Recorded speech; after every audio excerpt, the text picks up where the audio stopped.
कि जिस अंदाज़ के अंदर, जिस हिटलरशाही अंदाज़ के अंदर ये सदस्यता ख़त्म हुई, ये सीधे तौर के ऊपर डेमोक्रेसी की हत्या है। और राहुल गांधी जी जो आवाज़ उठा रहे हैं वो आरएसएस के विरोध में आवाज़ उठा रहे हैं, और आरएसएस को, भारतीय जनता पार्टी को कतई पसंद नहीं है कि उनके खिलाफ कोई उंगली उठाए, इसलिए उनकी सदस्यता को सारे ऑपोजिशन के लोग राहुल गांधी जी की इस बर्खास्तगी के खिलाफ हैं, अपनी स्टेटमेंट दे रहे हैं अपने उनके समर्थन के अंदर। लेकिन 24 घंटे के अंदर जिस तरीके से भारतीय जनता पार्टी ने और उनके स्पीकर ने जो फैसला लिया, बर्खास्त किया उनको मेंबर ऑफ पार्लियामेंट की सीट से, वो डेमोक्रेटिक नहीं है, वो कॉन्स्टिट्यूशनल नहीं है। मेरे साथ अभी बातचीत करने के लिए कांग्रेस नेता राजेश लोटिया हैं। सर, प्रियंका गांधी आई हुई है, कांग्रेस तमाम बड़े नेता हैं, सांसदी चली गई है, इसके बाद अब कांग्रेस को प्रॉब्लम होने लगी। जब राहुल गांधी ने अध्यादेश फाड़ा था तब कोई विरोध नहीं। देखिए, राहुल गांधी जी हमेशा सच की लड़ाई लड़ते हैं, और सच को उजागर करने के लिए, सच के साथ खड़े होने के लिए जो पूरे देश के अंदर भारत जोड़ो यात्रा भी की, वहाँ पर भी उन्होंने लोगों के दर्द को सुना है। राहुल गांधी जी की सदस्यता गई है, उसका विरोध हम लोग कर रहे हैं कि जिस अंदाज़ के अंदर, जिस हिटलरशाही अंदाज़ के अंदर ये सदस्यता ख़त्म हुई, ये सीधे तौर के ऊपर डेमोक्रेसी की हत्या है, संविधान की हत्या है। और हम बाबा साहब भीमराव अंबेडकर के संविधान को मानने वाले लोग हैं। हम संविधान के हिसाब से सरकार को और देश को चाहते हैं कि देश चले, सरकार चले। लेकिन आरएसएस के लोग, भारतीय जनता पार्टी के लोग और ये जो मनुवादी लोग हैं, ये लोग कहते ही नहीं चाहते कि देश जो है संविधान के तरीके से चले। तो राहुल गांधी जी को दिक्कत नहीं है कि उनकी सदस्यता चली गई है, दिक्कत उनके समर्थकों को है, दिक्कत उन लोगों को है कि जो समझते हैं कि प्रजातंत्र के अंदर, डेमोक्रेसी के अंदर फ्रीडम ऑफ स्पीच है, उसके अंदर हमारे को अधिकार है कि हम अपनी आज़ादी से अपनी बात को रख सकते हैं, वो हमारा अधिकार है। लेकिन आवाज़ को अगर दबाया जाएगा, विपक्ष को ख़त्म किया जाएगा, तो उसका विरोध करने का तो हमारे को भी अधिकार है। मात्र 24 घंटे के भीतर में सब कुछ देखा जाता है कि फैसला आता है, इसके बाद सांसदी खत्म हो जाती है। बहुत तत्परता के साथ काम हुआ है। बिल्कुल, वो क्योंकि वो डरे हुए थे कि दोबारा से अगर राहुल गांधी जी जैसे रिक्वेस्ट कर रहे हैं बार बार कि मेरे को पार्लियामेंट में अपना जवाब दे देने के लिए मौका दिया जाए, और उनको मौका नहीं मिल रहा था। स्पीकर का दायित्व बनता था कि अगर किसी मेंबर के खिलाफ कोई एलिगेशन कोई मेंबर लगा रहा है तो उसको अपॉर्चुनिटी दें ताकि वो अपना जवाब दे सके, उसके एलिगेशन को के लिए अपना पक्ष रख सके। लेकिन उनको वो मौका नहीं मिला, और जब उनको लगा कि इसको ज़्यादा देर नहीं रोक सकते, उनको मौका मिलेगा बात करने के लिए, तो एक्सपोज होगी सरकार, तो उन्होंने तुरंत उसके ऊपर कार्रवाई करके 24 घंटे के अंदर उनकी सदस्यता को भंग किया।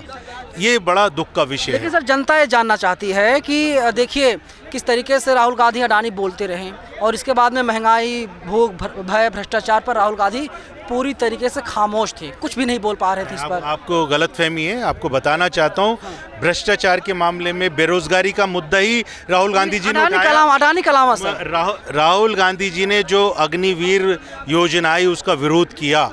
अग्निवीर योजना आप जैसे नौजवानों को, आपके भविष्य को, आपकी जवानी को 4 साल के अंदर रिटायर करने जा रही थी, उस चीज़ का विरोध राहुल गांधी जी ने किया। किसानों के पक्ष के अंदर राहुल गांधी जी खड़े रहे। जब वो 3 काले कानून आए थे, उसका जो आवाज़ उठाई, उसका विरोध किया राहुल गांधी जी ने किया।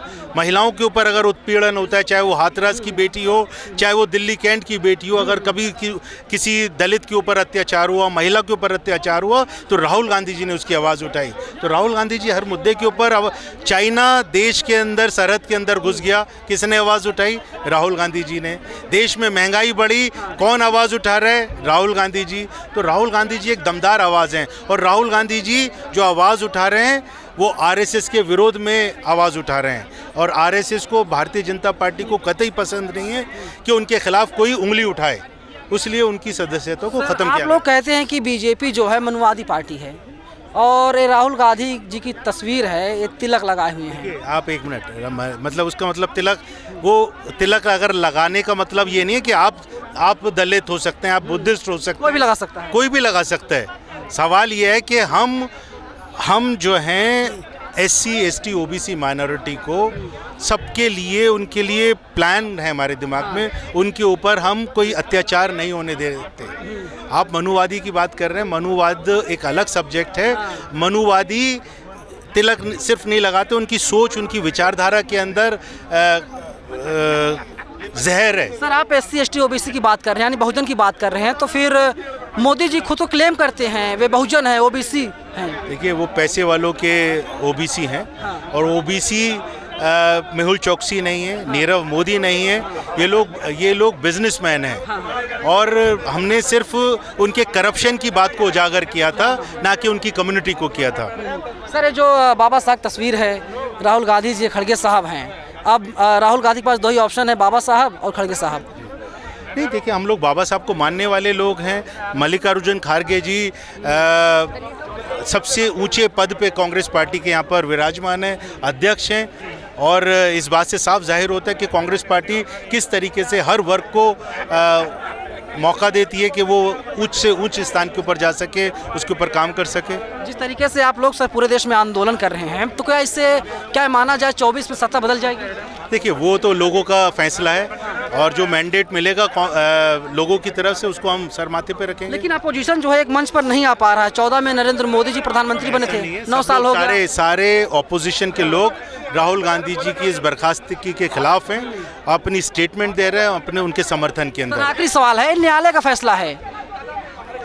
देखिए न्यायालय के फैसले का हम सम्मान करते हैं, जो हमारी लीगल टीम है उसका जवाब देगी, लेकिन 24 घंटे के अंदर जिस तरीके से भारतीय जनता पार्टी ने और उनके स्पीकर ने जो फैसला लिया, बर्खास्त किया उनको मेंबर ऑफ पार्लियामेंट की सीट से, वो डेमोक्रेटिक नहीं है, वो कॉन्स्टिट्यूशनल नहीं है। बिल्कुल, शुक्रिया सर। देखिए राजेश सिलोटिया साहब कह रहे हैं कि 24 घंटे के अंदर, सिर्फ 24 घंटे के अंदर ही सारी प्रक्रियाओं को पूरा कर लिया गया भारतीय जनता पार्टी तरफ से। ये लोग न्यायालय का सम्मान करते हैं, लेकिन जितनी तत्परता दिखाई गई इससे पता चलता है जो पूरी कहानी है, जिस तरीके से राहुल गांधी की सांसदी गई है, एक साजिश थी, और साजिश के तहत ही राहुल गांधी की सांसदी को छीना गया है।